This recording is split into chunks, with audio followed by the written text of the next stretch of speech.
నమస్తే. నా పేరు పెళ్ళూరు కృష్ణరాజ, గృహవాస్తు సిద్ధాంతిని. ఈరోజు సింహద్వార నిర్ణయము. ఈ సింహద్వారము ఎక్కడ పెట్టాలి? బజార్ను అనుసరించి సింహద్వారం పెట్టాలి, లేదా మీ స్థలాన్ని బట్టి సింహద్వారం పెట్టాలి, లేదా మీ పేరులోని నామ నక్షత్రాన్ని అనుసరించి సింహద్వారం పెట్టాలి, లేదా వర్గుని అనుసరించి సింహద్వారం పెట్టాలి, లేదా ఆయాన్ని అనుసరించి సింహద్వారం పెట్టాలి. వాస్తులో పురాతన గ్రంథాలు చెప్పిన విషయం ఏంటంటే 16 అడుగులు లోపల ఉన్న గృహానికి ఈశాన్యంలో వాకిలి పెట్టమని చెప్పి ఉన్నారు. అది తూర్పు వాకిలికైతే. దక్షిణ వాకిలికైతే దక్షిణ ఆగ్నేయంలో సింహద్వారము నిర్ణయించాలి. పడమర బజార్ అయినప్పుడు పడమర వాయువులో సింహద్వారం పెట్టాలి. తూర్పు బజారు ఉన్నప్పుడు తూర్పు ఈశాన్యంలో సింహద్వారం పెట్టమని శాస్త్రాలు నిర్ణయించున్నారు.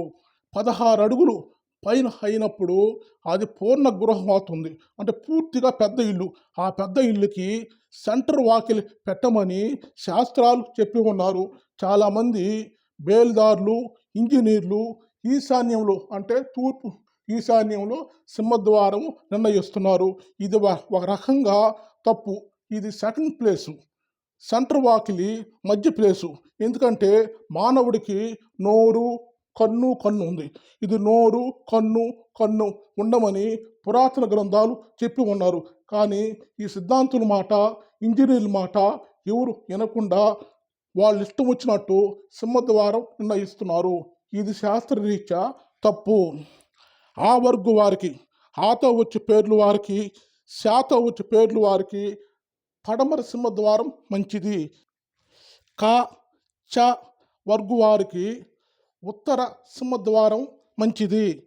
ప మరియు య వర్గు వారికి దక్షిణ సింహద్వారం మంచిది. ట వర్గు వారికి తూర్పు సింహద్వారము మంచిది. ఈ వర్గుల గురించి ఇదివరకు వీడియోలో ఇచ్చి ఉన్నాను, దాన్ని చూడండి.